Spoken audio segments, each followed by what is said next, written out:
ஆசீர்வதிக்கும் தேவன் நம்மை ஆசீர்வதிப்பாரே. துதி ஸ்தோத்திரம் இயேசுநாதா, துதி உமக்கே என்றுமே. இன்று ஒரு வசனம். ஏற்ற காலத்திலே தேவன் உங்களை உயர்த்தும்படிக்கு அவருடைய பலத்த கைக்குள் அடங்கி இருங்கள்.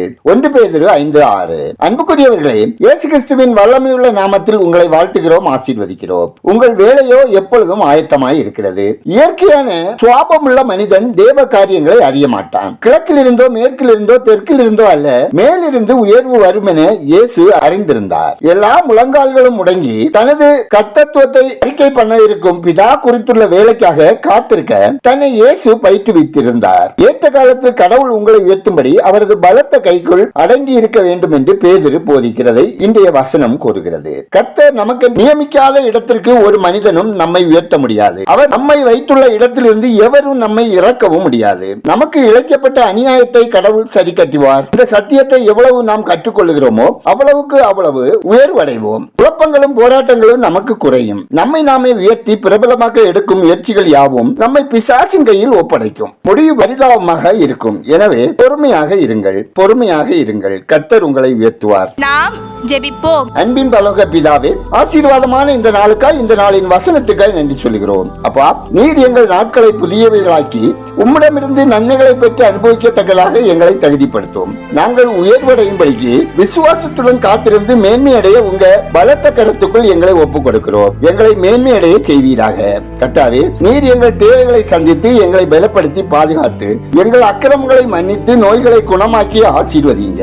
எங்கள் வேதனைகளையும் மனக்குழப்பங்களையும் கலக்கங்களையும் பயங்களையும் விரக்தியையும் மாற்றி புது பலனடைய செய்யுங்க. தகப்பனே, உலகம் எங்கும் உள்ள இரட்சகரை ஏற்றுக்கொள்ளாத, உம்மை விட்டு பின்மாற்றத்துக்கு உள்ளான, உமது வார்த்தைக்கு செவி கொடுக்காத, கீழ்ப்படியாத உங்க அன்பு பிள்ளைகள் அனைவரையும் உம்மிடத்தில் திருப்பிக் கொள்வீராக.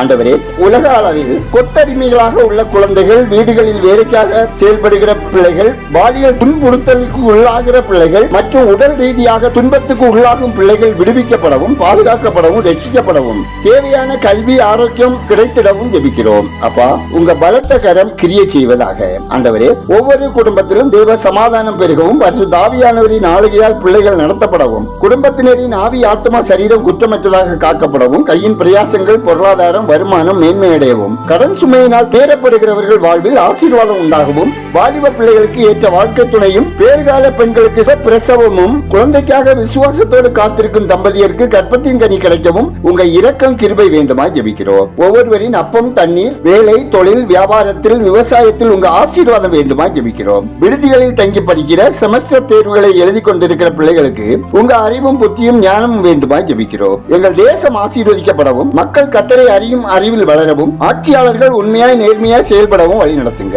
ஊழியர் நிலம் காக்கப்படவும், தேவைகள் சந்திக்கப்படவும், பணித்தளங்களில் உங்க கிரியை வேண்டுமாய் ஜெபிக்கிறோம். எங்கள் ஜெபத்தை கேட்டு பதில் தருகிறவரே, உமக்கு நன்றி சொல்லுகிறோம். துதிகரமையுமே உமக்கே செலுத்துகிறோம். இயேசுவின் நாமத்தில் ஜெபிக்கிறோம் எங்கள் ஜெபங்களை நல்ல பிதாவே, ஆமேன்.